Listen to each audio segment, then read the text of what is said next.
Olá, irmãos, sejam bem-vindos. Este é o seu Momentos de Paz. Desejamos um feliz sábado para todos, nesse dia lindo, memorial da criação. Para nós começarmos com a nossa meditação de hoje, gostaria de convidá-los, como sempre, para fazermos uma breve oração e pedirmos a bênção do nosso Pai Celestial. Oremos então. Pai amado que estás no céu, santificado seja o teu nome. Obrigado, Senhor, pela dádiva da vida, por nos ter guardado ao longo desta noite. Obrigado pelo santo dia que o Senhor nos concede. Obrigado porque neste dia nós temos o privilégio de termos uma comunhão completa com o Senhor. Nos ajuda, Senhor, nesta meditação da manhã, a refletirmos um pouquinho mais sobre a Tua Palavra e a Tua vontade nas nossas vidas. É o que nós pedimos e agradecemos em nome de Jesus. Amém. Muito bem, queridos amigos, estamos de volta com o nosso devocional de Ellen Goldwhite, Maranata, o Senhor vem. O nosso tema de hoje, que na verdade a gente percebe que é uma continuidade, é o caráter, uma qualidade da alma, 3 de agosto. O verso de ler está em Jó capítulo 28, verso 18, que nos diz o seguinte: Ela faz esquecer o coral e o cristal. A aquisição da sabedoria é melhor que a das pérolas. Jó compara o valor da pérola e da sabedoria, e ele diz que o valor da sabedoria é melhor do que pérolas. Vocês se lembram que certa vez, quando Salomão, em conversa com Deus procurando testar a fidelidade de Salomão e a capacidade que ele tinha de conduzir o seu povo, ele perguntou a ele, pediu que ele pudesse escolher alguma coisa. Salomão então pensou e refletiu profundamente. Ele pensou: se eu pedir o dinheiro, como eu conseguiria administrar o dinheiro se eu não tiver o conhecimento? Como eu poderia administrar ou liderar um exército se eu não tiver experiência? Então Salomão, de uma forma sábia, ele disse: Senhor, me dê sabedoria. E foi com a sabedoria de Salomão, que jamais existiu dentre os seres humanos, que fez com que Salomão fosse conhecido por sua sabedoria, por sua capacidade de resolver e lidar com os problemas. Então precisamos compreender que a sabedoria está conectada ao nosso caráter. É uma qualidade da nossa alma e a melhor coisa que nós precisamos realmente trabalhar nos últimos dias, porque nós temos estado a aprender nas meditações que é o único elemento que levaremos por toda a eternidade. A serva do Senhor diz o seguinte: o caráter formado segundo a semelhança divina é o único tesouro que podemos levar deste mundo para o futuro. O único tesouro que levaremos deste mundo para o futuro, ou seja, deste mundo pecaminoso para o mundo vindouro, é o caráter. E nós precisamos realmente formar caráter semelhante ao caráter de Cristo, porque não é possível nós alcançarmos a vida eterna se não tivermos o caráter de Cristo. Tal como diz o apóstolo Paulo em Colossenses capítulo 2, verso 17, que é Cristo em nós a esperança da glória. A esperança para a glória eterna consiste em termos Cristo em nós, alcançarmos a estatura e a medida de Cristo no seu caráter. Aqueles que nesta vida estão sob a instrução de Cristo levarão consigo para as mansões celestes todo aprendizado divino. E nos céus deveremos progredir continuamente. Que importância tem, pois, o desenvolvimento do caráter? Nós iremos, segundo nós acabamos de ler aqui, diz que nós iremos progredir continuamente na formação do nosso caráter. Se nós iremos progredir, significa dizer que o começo deste caráter, da transformação desse caráter, deve começar agora. Porque somente aqueles que têm caráter puro e santo terão o privilégio de gozar a vida eterna neste novo mundo. A capacidade mental e o talento não são sinônimos de caráter, pois esses são frequentemente possuídos pelos que têm justamente o oposto de um caráter bom. Esta declaração está procurando nos mostrar que não é o talento, não é a capacidade mental que indica que realmente nós temos o caráter formado para a eternidade. É possível nós encontrarmos pessoas que são talentosas. Nós conhecemos pessoas que são talentosas no mundo secular. Mas, infelizmente, essas pessoas, eles não possuem o caráter divino. Eles não possuem o caráter que nos recomenda e que nos dê o endosso para gozarmos o lar eterno. Então, o que o Senhor pede de nós nos últimos dias é que nós formemos caráter para a eternidade. A reputação não é caráter. O verdadeiro caráter é uma qualidade da alma que se revela na conduta. Quantas vezes nós não vemos pessoas com boa reputação, mas com uma conduta de vida completamente contrária?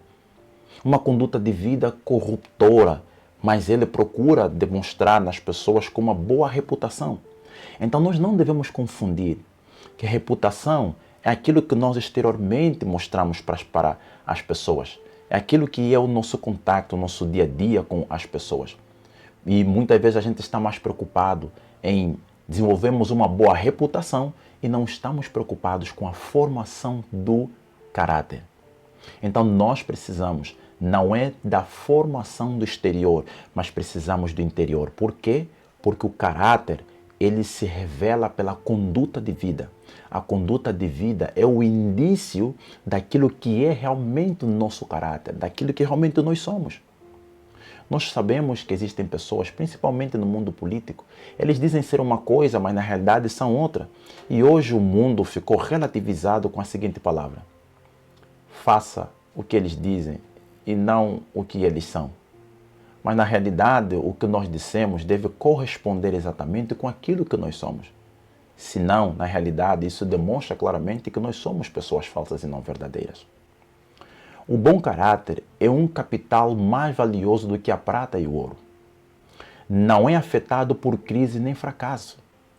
E aquele dia em que hão de ser destituídas as riquezas terrestres, os seus frutos serão fartos. Ou seja, quando nós temos realmente caráter digno, não importa quais sejam as circunstâncias, não importa quais sejam os problemas, a crise nem fracasso fará com que nós mudemos realmente quem nós somos, porque o caráter é a indicação de quem nós realmente somos. Nós temos a experiência de José, um exemplo claro na história bíblica que mostra sobre o poder que o caráter tem quando somos realmente formados. A mulher de Potifar teve que inventar de engano porque José tinha um caráter divino, ele tinha um caráter firme e justo. Somente por intermédio de engano é que José foi condenado para a prisão. Mas Deus é muito bom, mostrando que a sabedoria, o caráter, é mais valioso que a prata e o ouro e colocou José num posto mais elevado do que seu antigo patrão. A integridade, a firmeza e a perseverança são qualidades que todos devem zelosamente cultivar. Nós somos recomendados aqui a cultivarmos a integridade, a firmeza e a perseverança, pois elas revestem seu possuidor de um poder irresistível, um poder que o torna forte para fazer o bem, forte para resistir ao mal e forte para suportar as adversidades. Quando nós somos pessoas íntegras, quando nós somos pessoas com firmeza, com certeza, não importa quais sejam as dificuldades, nós nos tornaremos fortes contra o mal, nos tornaremos fortes para suportar as diversas circunstâncias que a vida pode nos oferecer. A resistência do caráter consiste em duas coisas. Primeiro, força de vontade e domínio de si mesmo. Quando nós somos pessoas com caráter, nós temos domínio de nós mesmos. Quando nós somos pessoas de caráter, nós temos força de vontade para fazer aquilo que agrada a Deus. Muitos jovens confundem paixões fortes e não controladas com firmeza de caráter. A verdade, porém, é que aquele que é regido por suas paixões é um fraco. Quantas vezes nós não vemos pessoas que tomam decisões precipitadas e no fim das contas elas dizem: bom, eu pensei que fosse assim, é que os meus sentimentos falaram mais alto. Sim, sentimentos precisam ser regidos pela razão. A verdadeira grandeza e nobreza do homem mede-se por sua capacidade de vencer os próprios sentimentos e não pela capacidade desses sentimentos para vencê-lo. Você não precisa dos sentimentos para vencer as coisas, mas você precisa de ter a firmeza, você precisa ter a capacidade para enfrentar essas coisas, que é ter um caráter formado. Nós não precisamos de agir por sentimento, precisamos agir pela razão. O homem mais forte é aquele que, conquanto sensível à ofensa, restringe ainda a paixão e perdoa os inimigos. Quantas vezes nós não ouvimos pessoas dizendo, até mesmo pessoas que professam ser cristãs, e eles dizem assim: o que o fulano me fez, o ciclano fez para mim, eu perdoei, mas nunca vou esquecer.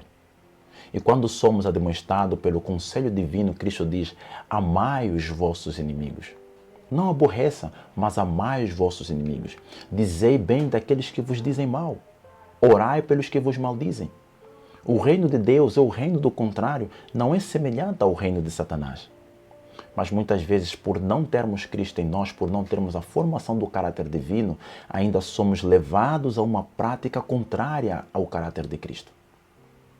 Se considerasse de tanta importância que os jovens possuíssem um caráter belo e amável disposição, como se consideram importante que imitem as modas do mundo no vestuário e no comportamento, veríamos centenas onde hoje vemos um que vem para o cenário da vida ativa, preparado para exercer enobrecedora influência sobre a sociedade. Nossos jovens precisam ser preparados para serem um exemplo de nobreza para a sociedade. Mas, infelizmente, nós estamos vendo programas de desbravadores, programas de ministério jovem, que ao invés de trazer esses jovens para Cristo, ao invés de serem uma influência para a sociedade, a gente percebe que a sociedade mundana tem estado a influenciar os nossos jovens. Isto quer dizer que nossos jovens não têm sido formados seus caráteres para a eternidade.